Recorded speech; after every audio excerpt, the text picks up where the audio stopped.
Assalamualaikum warahmatullahi wabarakatuh. Sahabat semua, ketemu lagi dengan saya Hendra di Hendra Shah Official. Dan saya ingin menyampaikan sesuatu bahwa pasti sahabat semua ingat dengan yang namanya sahabat atau kawan lama. Pada sahabat kita biasanya bercerita dan kita bisa memetik banyak sekali pelajaran.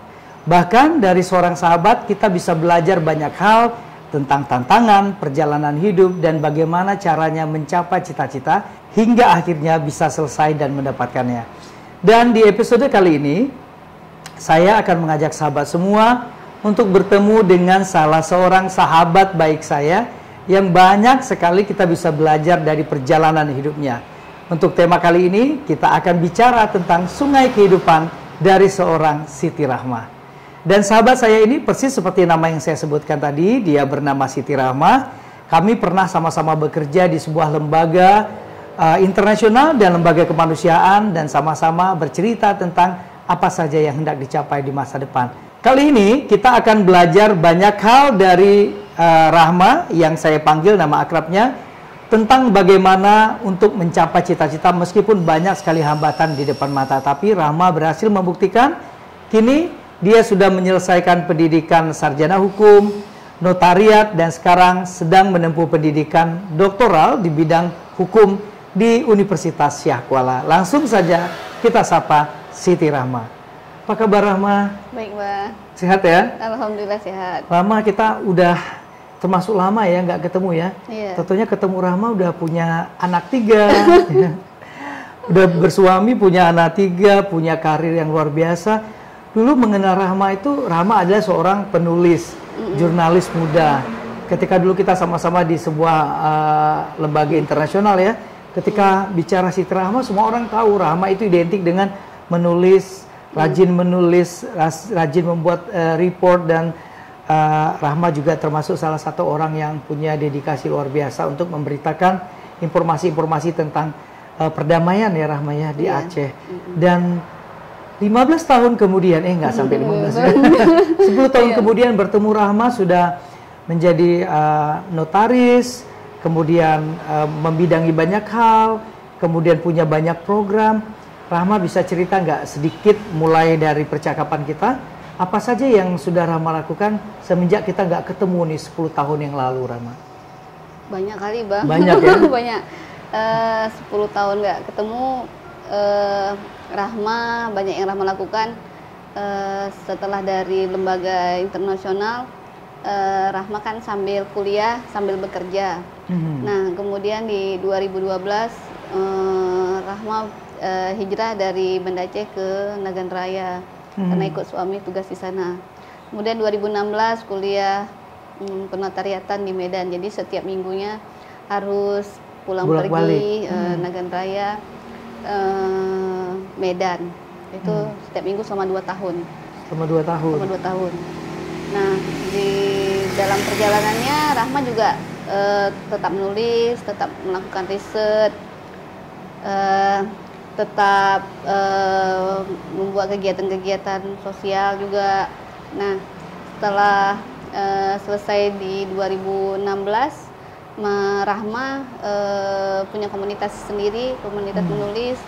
Nah, lama-lama Rahmah punya cita-cita ingin membesarkan komunitas itu agar bisa membantu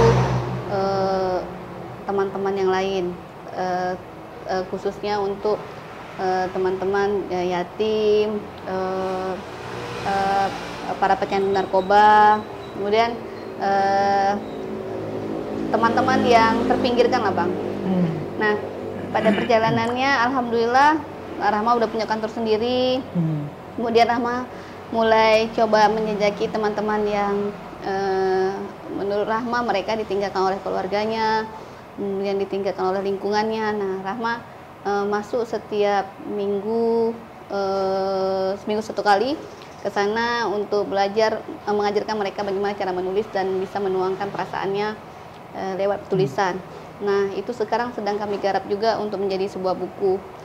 Ya, panjang juga perjalanan karena ketika kita menjadi seseorang itu baru bisa melakukan sesuatu, Bang. Jadi kalau kita belum jadi apa-apa tuh kayaknya susah mau melakukan sesuatu. Nah, target Rahma waktu itu ya Rahma harus sekolah yang lebih tinggi, mendapatkan finansial yang lebih, baru bisa membantu lebih juga. Kalau kita finansialnya sedikit ya kita bantu apa adanya aja, hanya sekedar. Tapi ketika kita punya pekerjaan yang tetap, punya pemasukan yang jelas, jadi kita juga ketika membantu orang lain juga udah pasti kita udah selesai dengan finansial kita hari-hari dan bulanan. Nah, di situ kita nggak akan ada kendala lagi. Jadi ketika kita mau membantu, kita pure membantu mereka karena kita udah selesai dengan diri kita. Nah, Rahma mencoba sedikit demi sedikit untuk mengarah ke sana. Nah, Rahma merasa apa yang Rahma cari, Rahma sudah dapat semua. Karena target hidup Rahma bukan pingin punya rumah yang besar seperti istana, punya mobil yang branded, yang harganya miliaran, enggak. Buat Rahma cukup punya rumah satu, kemudian cukup punya mobil satu, ya serba cukup semua. Tapi itu buat Rahma mensyukuri semua apa yang ada yang Rahma miliki, sehingga buat Rahma untuk apa terlalu bermewah-mewah, toh nanti ketika kita nggak ada lagi di muka bumi ini, itu semua akan tinggal. Nah, yang akan ikut kita adalah hal-hal yang pernah kita lakukan di semasa hidup kita. Jadi ketika kebutuhan-kebutuhan yang rumah, mobil, pekerjaan dan segala macam itu cukup buat Rahma, Rahma merasa juga ya udah cukup dan ini cukup lebih buat Rahma. Ya akhirnya Rahma coba membantu teman-teman yang lain. Makanya kegiatan kami lakukan setiap Jumat berbagi itu, kemudian menulis. Nah, itu uang-uang yang Rahma dapatkan dari hasil pekerjaan, kemudian pekerjaan sebagai notaris, kemudian juga uang-uang yang Rahma dapat dari menulis, jual buku Rahma, kemudian Rahma coba lagi menyumbangkan kepada orang lain. Dan alhamdulillah Rahma mendapatkan rezeki yang lebih gitu. Artinya banyak kemudahan-kemudahan yang Rahma dapatkan ketika Rahma malah banyak berbagi. Dulu Rahma agak takut berbagi karena Rahma pikir, wah nanti kok saya berbagi ke orang lagi, ini pasti kurang buat saya. Karena waktu masa-masa kita masih ketemu kan, Rahma masih terlalu muda, masih S1 ya Bang, dulu masih S1, dengan kerja, kemudian gajinya untuk biaya sendiri, untuk biaya kuliah sendiri, kemudian juga membantu adik-adik buat sekolah juga gitu. Jadi setelah beberapa tahun kan kita selesai tuh dengan S1, selesai dengan kuliah, kemudian yang paling penting adalah mensyukuri apa yang kita dapat. Karena kalau kita nggak mensyukuri apa yang kita dapat dan dengan kehidupan kita nggak akan pernah selesai dengan keinginan-keinginan yang kurang terus ya, merasa gitu kurang ya? terus. Nah, kalau Rahma sih dalam hidup Rahma mensyukuri apa yang Rahma punya hari ini, Rahma dapatkan hari ini, karena ketika kita berada di lingkungan yang jauh dari kehidupan kita rasa kehidupan Rahma rasa lebih jauh dari mereka. Ketika teman kekurangan uang untuk melakukan sesuatu, ketika dia bicara dengan Rahma, wah ternyata kehidupanku lebih bagus dari dia. Nah, ternyata dia kesulitan di situ. Yang kelihatannya dia adalah orang yang cukup mapan. Nah, Rahma di situ belajar. Kemudian Rahma melihat kehidupan orang yang hari ini susah untuk mencari rezeki, kemudian makan hanya beberapa kali gitu. Dengan lauk yang seadanya, hari ini kita bisa makan kemana aja, kemudian bisa masuk kafe, keluar kafe dengan harga yang nggak murah gitu kan. Sedangkan orang lain itu makan untuk hari-hari susah gitu. Nah, itu yang harus kita syukuri gitu. Malah ketika Rahma ketemu dengan semakin ikut kegiatan sosial dan ketemu dengan orang-orang yang jauh kehidupannya dengan Rahma merasa bersyukur dan akhirnya nggak ingin mengeluarkan uang yang tanpa makna gitu ya. Artinya ketika duduk dengan teman-teman yang mungkin sehari sampai berapa kali kita ngumpul makan, kemudian nggak ngabisin makanan gitu kan. ngabisin minuman yang kita beli gitu. Sementara orang lain aja untuk bisa beli minuman itu butuh butuh proses gitu. Nah, itu yang Rahma belajar banyak dari teman-teman Rahma yang para pecandu, teman-teman menulis ya, kemudian anak yatim, fakir miskin. Nah, Rahma belajar di situ. Nah, dan Rahma menemukan banyak belajar kehidupan dari mereka. Makanya Rahma ingin mereka juga bisa bangkit lagi untuk memulai kehidupan yang baru. Karena mereka butuh dukungan dari kita. Dulu Rahma juga banyak dibantu oleh orang lain. Mungkin hari ini Rahma juga harus membantu orang lain. Rahma, itu dari kisah-kisah Rahma tadi terharu juga yang mendengarnya. Betul-betul Rahma menemukan kayaknya semacam format kita tuh mau ngapain sih hidup sebenarnya gitu ya. Punya banyak hal, tapi kalau nggak bisa kita bantu orang lain, artinya kita belum bisa bermanfaat sebagaimana mestinya. Rahma kan punya latar belakang menulis ya. Dulu ketika kita ketemu tuh, rasanya melihat Rahma tuh menulis dari satu buku ke satu buku, publikasi ke surat kabar dan lain-lain. Apakah kemudian perasaan yang pingin berbagi tadi itu juga memang Rahma temukan ketika Rahma menuliskan orang lain, terus terinspirasi, atau memang udah menjadi cita-cita sejak dulu yang baru di proses atau dilakukan sekarang? Rahma memang suka menulis dari dulu. Cuma style Rahma lebih suka menulis life story dari orang-orang yang Rahma temui. Nah, Rahma belajar banyak ketika Rahma misalkan mewawancarai ex-kombatan, mewawancarai para pejabat. Nah, di situ Rahma menemukan sesuatu ketika misalkan pejabat untuk buat janjinya, Rahma belajar dari mereka bagaimana mereka menghargai orang lain, bagaimana mereka memanusiakan orang lain, bagaimana ketika mereka menjadi seorang tokoh dan seorang pejabat itu memaknai orang lain. Di situ Rahma belajar. Oh, nanti ketika saya jadi orang, saya nggak akan seperti itu. Oh, ketika saya jadi orang, saya akan seperti dia. Sepertinya dia baik sekali. Oh, dia walaupun tokoh, tapi dia rendah hati. Dia sangat baik kepada semua orang. Nah, di setiap pekerjaan Rahma waktu kita di lembaga yang sama, kan tugas Rahma mewawancarai, kemudian menulis keberhasilan dan kegagalan dari proyek-proyek kita. Nah, di situ Rahma banyak ketemu, mulai dari yang kelas orang biasa sampai yang kelas kakap lah. Jadi Rahma banyak ketemu dengan banyak orang. Di situ Rahma juga banyak belajar, kemudian menulis, dan nggak mudah juga menulis untuk mengungkap cerita-cerita dari orang lain, karena itu butuh waktu juga untuk mereka merasa nyaman untuk kita tulis. Perlu beberapa kali ketemu, perlu beberapa kali audiensi untuk mereka bisa meluangkan semua kiat-kiat hidup mereka, kesuksesan mereka, sehingga bisa menjadikan sebuah cerita yang bagus. Rahma juga waktu masih kita di masa Rahma ketemu Bang Hendra, kan Rahma masih umur 22 tahun. Nah, itu sebenarnya masih tahap belajar untuk semua hal. Nah, ketemu juga dengan orang-orang yang baik, ketemu juga dengan orang-orang yang nggak asik gitu kan. Ketemu juga yang menganggap tulisan kita tuh nggak bagus, nggak menarik gitu kan. Pernah juga tulisan kamu seperti ini, jangankan dibukukan, dimasukkan ke media yang terkenal di Aceh itu juga nggak layak. Ada yang begitu ya? Ada juga yang mengatakan seperti itu. Tapi buat Rahma adalah itu cambuk membuat kita untuk menjadi lebih baik. Nah, teman Rahma punya teman waktu sampai sekarang sih masih berteman. Nah, dia selalu mengingatkan Rahma bahwa ketika Rahma dapat misalkan cambuk-cambuk seperti itu, dia selalu bilang, kemanapun kamu pergi, ke lubang semut sekalipun kamu pergi, kamu akan menemukan orang yang seperti itu.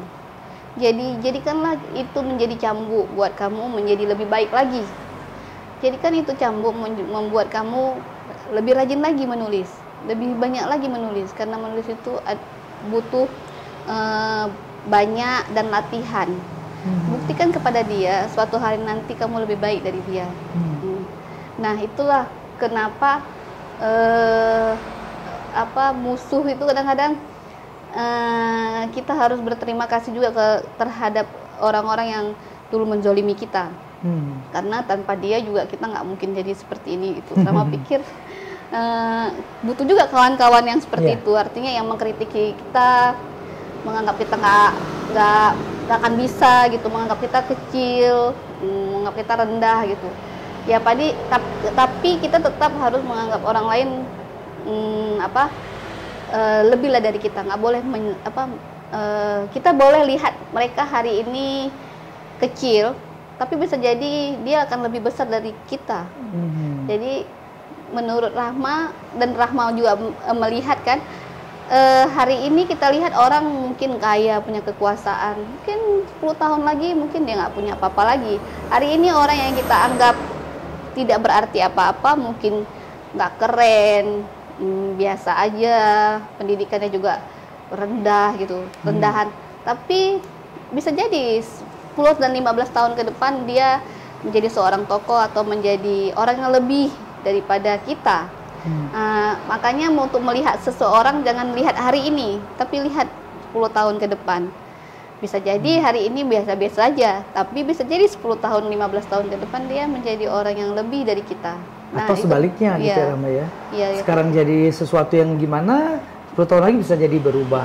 Oke. Rahma, kita kan belajar dari bagaimana sungai kehidupan yang Rahma baru paparkan.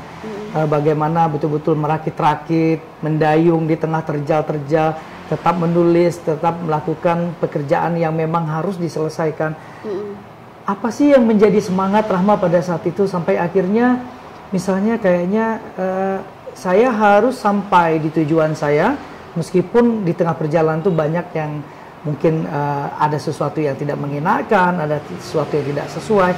Apakah mungkin Rahma juga melihat banyak dalam perjalanan itu orang yang tidak ikhlas gitu melihat seseorang maju, sehingga akhirnya muncullah kayak statement, argumen, ataupun anggapan kayak underestimate. Padahal kita seperti kata Rahma nggak pernah tahu bahwa Allah itu juga menjadikan seorang tuh, orang lain nggak pernah tahu skenario seperti apa. Gimana nih Rahma, menurut Rahma? Nah, Rahma selalu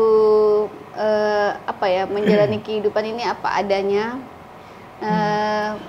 Dulu nggak pernah juga berpikir bahwa nanti akan mau S3, kemudian pingin jadi apa. Itu bukan target yang muluk-muluk, enggak. Rahma nggak punya target yang terlalu muluk-muluk, tapi Rahma selalu pingin Rahma menjadi orang yang berhasil. Nah, pada perjalanannya kan kita ketika mau menjadi orang yang berhasil, ternyata kita harus sekolah lagi. Nggak bisa cuman S1, kita harus S2, dari S2 kemudian kita harus S3, karena perkembangan ilmu terus berkembang. Nah, di situ dalam perjalanannya Rahma kemudian belajar lagi. Nah, mungkin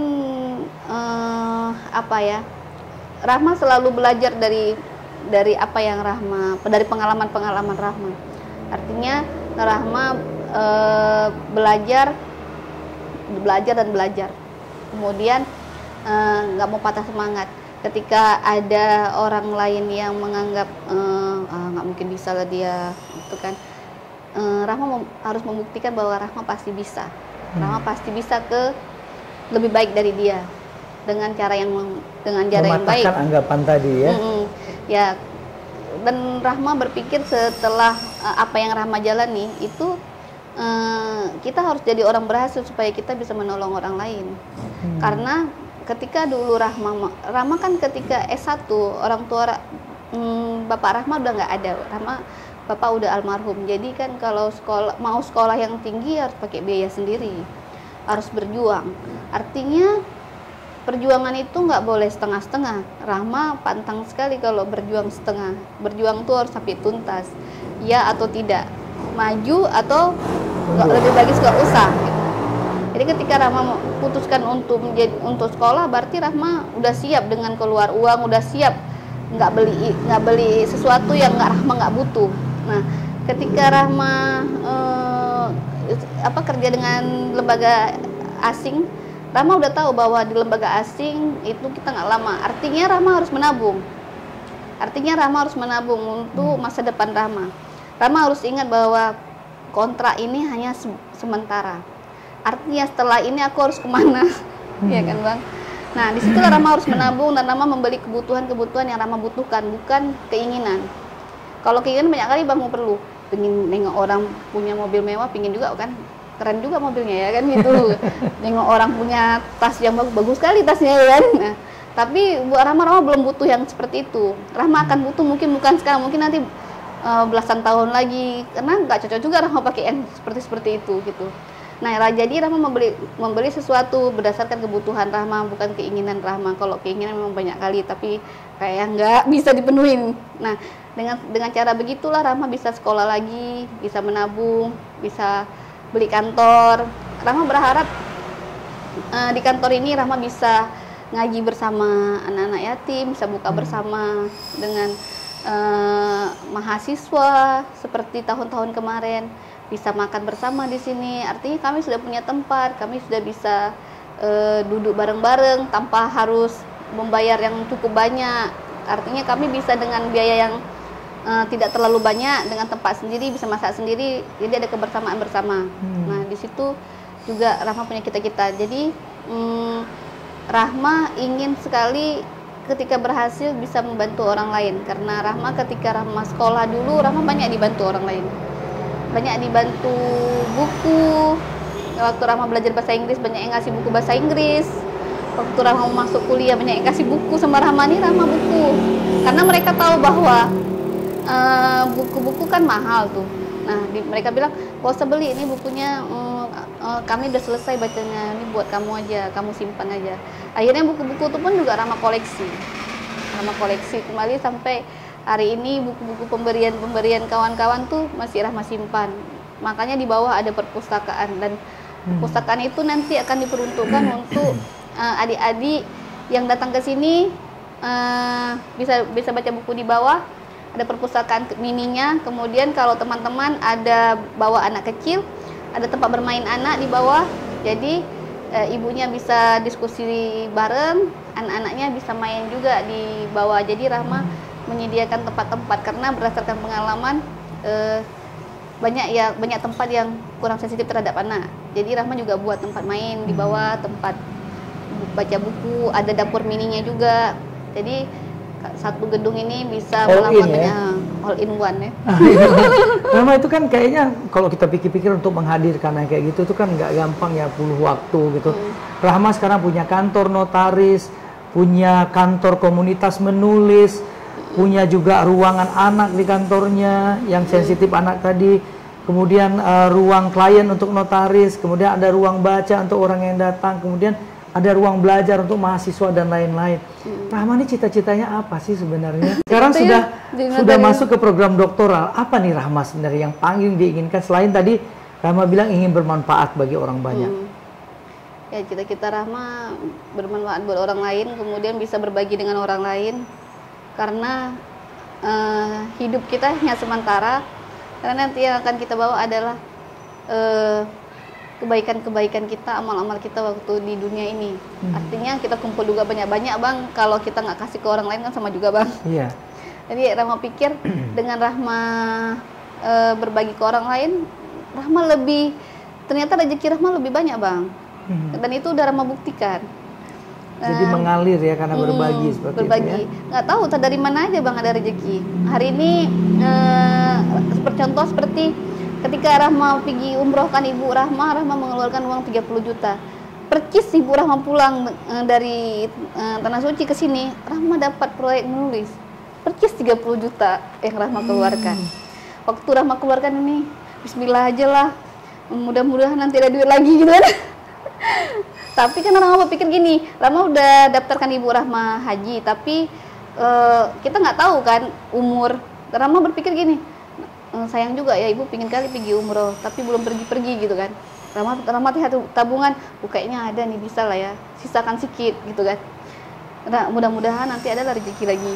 Terus Rahma pergi kasih tiket ke Ibu Rahma, dan Ibu Rahma berangkat. Percis beliau sampai sini, dan Rahma pun dapat uang. Rahma pikir, cepat kali ya Allah balikkan uangnya. Ya. Artinya Ibu Rahma sudah didaftarkan haji, tapi berangkatkan umroh dulu gitu ya. Yeah. Terus akhirnya, jadi memang kepada orang tua kan kita nggak ada batasnya ya Rahma. Dan akan ada lagi rezeki Allah yang diberikan. Dan bersyukur juga, nggak semua orang kan bisa memberangkatkan orang tuanya umroh. Ada yang pengen memberangkatkan, tahu-tahu orang tuanya udah nggak ada lagi ya kan. Ada yang pengen berangkat berhaji sama orang tua, tahu-tahu orang tuanya udah nggak ada lagi. Rahma kan diberikan kelebihan sama Allah di situ. Rahma, gimana cara menata hati Rahma selama proses ini semua dari Rahma tadi sudah mulai membangun ini gitu, apa yang Rahma, filosofi apa yang Rahma gunakan nih supaya artinya ada kan sebagian yang mungkin udah melakukan A terus di perjalanan capek terus udah nggak mau A lagi pindah ke B gitu kan ya. Tapi Rahma tetap, abang perhatikan tuh tetap di jalur yang memberikan manfaat, mengajak orang menulis. Bahkan kemarin juga sempat kan diajak Rahma untuk membantu para korban penyalahgunaan narkoba ya, untuk membranding diri mereka kembali gitu. Apa sih Rahma filosofinya? Kok akhirnya ngeliat Rahma tuh kayaknya enjoy aja melakukan apapun, enteng saja gitu. Iya, Rahma hanya apa ya, berpegang hidup ini cuma sekali, kesempatan nggak datang 2 kali. Kemudian ya selagi kita masih diberi kesempatan untuk hidup, ya kita bisa berbagi dengan orang lain. Nah itu yang selalu Rahma terapkan. Rahma ngajarkan juga kepada anak Rahma bahwa berbagi itu perlu. Walaupun anak Rahma bilang, "Ma, kenapa Mama setiap hari kasih uang, setiap Jumat Mama kasih uang sama orang lain, lama-lama habis lama uang kita," katanya kan. Rahma selalu bilang, uang kita nggak bakal habis karena kita kasih ke orang lain. Dari mana Mama hitung nggak habis, katanya. Kan Mama kasih uang, kasih masak-masak setiap Jumat. Uang kita habis mah kalau setiap hari kita kasih itu, kata anak Rahma. Terus lama-lama dia lihat, Rahma ajak, kemudian ajak pergi, ajak ngelihat orang. Coba tuh mereka lihat orang susah makannya kan. Mereka kalau makan suka nggak habis kan. Dan dari situ dia belajar. Iya, kasihan ya Ma. Nah sekarang dia malah bilang ke Rahma, "Ma, hari ini nggak Jumatan kita hari ini buat apa?" katanya gitu. "Kasih ke orang aja Ma, kasihan dia orang miskin," katanya. Nah dia sekarang udah mulai memahami kenapa kita harus berbagi, dan itu memang butuh proses kan Bang. Rahma selalu menerapkan bahwa hidup ini hanya sekali dan berbagi itu memang harus, karena yang akan kita bawa nanti ya inilah yang kita lakukan di dunia. Karena kalau banyak pun kita simpan harta kita Bang, mau kita bawa kemana ini kan? Kadang-kadang Rahma berpikir juga kalau malam, udah ada ini, terus apa ya yang ku cari lagi di sini? Kayaknya nggak ada. Kayaknya bagaimana sekarang investasi akhirat ini harus ada. Nah ketika nanti aku nggak ada lagi di muka bumi ini, adalah orang-orang yang mendoakanku. Ya kan, itu yang Rahma terapkan. Dan belakangan ini Rahma menganggap nggak ada lagi yang Rahma cari. Artinya Rahma udah puas dengan apa yang Rahma dapatkan hari ini. Rahma udah cukup bersyukur dengan apa yang Rahma dapat hari ini. Rahma juga nggak kepingin yang wah kali, enggak. Rahma mensyukuri apa yang ada hari ini. Makanya kantor ini siapnya 2 tahun juga Bang.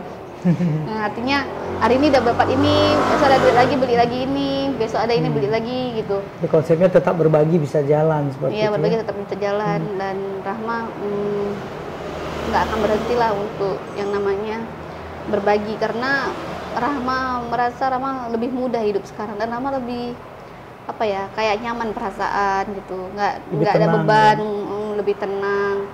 Dan apa yang Rahma lakukan itu Rahma merasa banyak yang tolong gitu. Mau ketika Rahma ujian, ketika Rahma pergi ngantar nasi misalkan ke rumah sakit, rumah singgah, Rahma selalu bilang, "Bu, besok saya mau ujian, doakan saya ya." Kan Rahma nggak kenal sama orang-orang itu.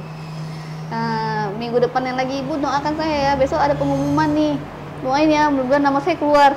"Oh iya, nanti kami doakan." Padahal kita tuh cuma ngasih mungkin nggak seberapa, tapi doa dari mereka tuh keikhlasan mereka mendoakan kita juga ya. Iya. Rahma sekarang kan Rahma punya 3 anak putra putri ya. Kemudian dukungan anak-anak dan suami untuk semua proyek sosial ini gimana Rahma? Alhamdulillah dukung, kalau suami malah dukung juga. Sangat mendukung ya. Karena kami juga kalau suami kan dokter Bang, jadi kan kami ada program untuk sunat, bagi sunat, diskon sunat, ada sunat gratis juga untuk orang-orang tertentu kan. Misalkan diskon untuk bayar obatnya aja untuk sunat. Ada juga yang misalkan berobat gratis untuk anak-anak yatim, dan banyak juga udah beberapa yang disunat itu dari kalangan yatim, fakir miskin. Kalau anak-anak sekarang udah Rahma ajarin juga. Jadi kalau berbagi mereka Rahma ajak, sehingga mereka harus lihat bahwa kehidupan mereka ini itu lebih bagus. Artinya mereka harus bersyukur dengan apa yang ada hari ini, sehingga mereka nanti ketika melihat orang lain itu juga ada rasa empati. Itu jadi Rahma ajarkan anak Rahma untuk mau berbagi juga, sehingga nanti kalau ke depan dia juga harus ikut seperti itu, mau berbagi buat orang lain. Ada yang dia bisa ambil dari situ, seperti itu pelajarannya. Mencontoh orang tua dengan suri tauladan yang benar pasti akan menghadirkan juga kebenaran pada selanjutnya pada anak-anak ya. Rahma, mungkin sebelum kita closing, Rahma bisa semacam memotivasi lah teman-teman yang menonton bagaimana harusnya kita mengalahkan rasa sulit, kemudian mengalahkan rasa takut sehingga kita bisa berproses seperti apa yang kita citakan. Mungkin kita harus selalu bersyukur, serahkan semua apa yang kita kerjakan dan kita lakukan kepada Allah, serahkan semuanya. Mungkin baik menurut kita, belum tentu baik mungkin menurut Allah. Apapun yang diberikan Allah untuk kita, itu adalah yang terbaik buat kita. Jadi selalu bersyukur, selalu berdoa dan berusaha. Terima kasih banyak ya Rahma, sudah tidak terasa kita 1 jam ngobrol dan banyak yang bisa kita gali dari Rahma, pengalaman, cara Rahma menjemput keberhasilan, mengelola hidup dan cara menatap masa depan. Semoga Rahma tetap sehat, sekeluarga, sukses terus dan terus bisa menginspirasi dan berbagi bagi siapapun yang membutuhkan, Rahma ya. Amin. Baik. Terima kasih Bang. Sahabat semua, demikian tadi obrolan saya dengan Siti Rahma, sahabat saya, sahabat lama yang sekarang saya temui yang banyak sekali bisa kita gali informasi-informasi terutama dari pengalaman-pengalaman hidup, mengalahkan rasa takut, menjemput impian, mengalahkan rasa yang tidak percaya diri sampai akhirnya mendapatkan keberhasilan. Rahma kini sudah punya sebuah kantor notaris di wilayah Aceh Besar. Kini kami bersama Rahma di kantornya di wilayah Aceh Besar, dan di kantor ini pula ada sebuah ruangan untuk sunatan massal di mana suami Rahma yang seorang dokter juga memberikan pelayanan gratis bagi orang-orang yang tidak berpunya untuk bisa melakukan kontrol kesehatan dan sunat massal di sini. Dan juga ada tempat permainan anak-anak ketika ibunya sedang konsultasi, karena Rahma punya layanan konsultasi juga untuk program-program notarisnya. Dan ada juga kelompok menulis, itu namanya Rumah Penulis yang juga Rahma dirikan. Dan saya pernah diajak sekali untuk menjadi membantu Rahma baru itu untuk menangani komunitas anak-anak muda yang kecanduan narkoba. Dan juga Rahma membuka forum untuk berbuka puasa bersama. Pada saat itu dia juga mengumpulkan mahasiswa untuk membina kapasitasnya. Satu hal yang saya petik dari apa yang saya obroli bersama Rahma, jadilah manusia yang berguna bagi siapapun. Jangan pernah berhenti berbagi dan jangan pernah underestimate orang lain, karena 10 tahun yang lalu akan berbeda terbalik dengan 10 tahun kemudian. Apa yang kita pelajari dari Rahma menjadi satu cambuk bagi kita bahwa berbagi tidak mengenal siapapun dia. Berbagilah selama kamu mampu, selama kita mampu. Jangan pernah berpikir apa yang kita dapatkan akan kita bawa di akhirat nanti. Seperti kata Rahma, apa yang kita dapatkan sekarang harus kita syukuri dan jangan pernah merasa tidak cukup. Merasa bersyukurlah, merasa cukuplah, sehingga kita diberikan kemampuan oleh Allah untuk berbagi, dan berbagi. Satu pula, jangan takut berbagi, karena unpik ketika kamu berbagi, maka Allah akan mencukupkan kepada kamu dalam bentuk harta dan kesempatan-kesempatan yang lainnya. Terima kasih sudah 1 jam bersama kami. Sampai ketemu dalam inspirasi berikutnya. Saya Hendra Shah. Assalamualaikum warahmatullahi wabarakatuh.